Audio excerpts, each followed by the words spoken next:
you have an extraordinary new detail about the roommate who saw Kohlberger in the murder house the night of the murders, um, Dylan Mortensen, who Yeah. this is the first time I've read her more full description of what she saw. Can you speak to that a bit? Yeah, no, so and this is a young woman who actually I felt very sorry for her when I sort of really understood what had happened because, she's a college student. It had been a massive party day on that campus. It had been a football game day, and they'd all had a huge amount to drink. And so and this is a house where people come and go all the time. They had this big deck at the back, so it was definitely a destination where a lot of people came in and out and liked to go to party.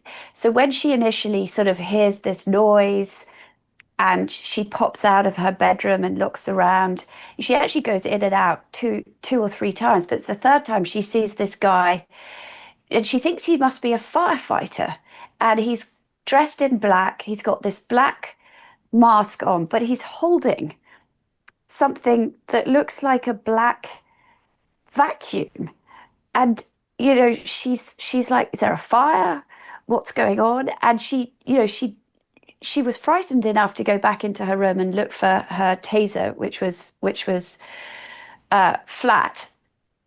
Um, and then she texted around with the others, and she texted with Bethany Funk, the other roommate who was in the basement. And when I went to look at that house, the basement, Bethany Funk wouldn't have heard a thing.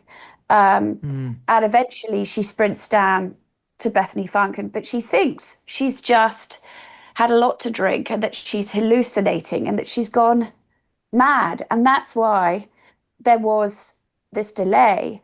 And it's not then till sort of 10, 11 o'clock the next morning where she reaches out to this great friend of hers, Emily.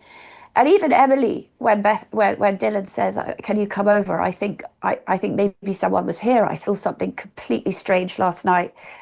Emily doesn't take it seriously because it's not the first time that Dylan Mortensen has sort of hallucinated or seen things after a big party day.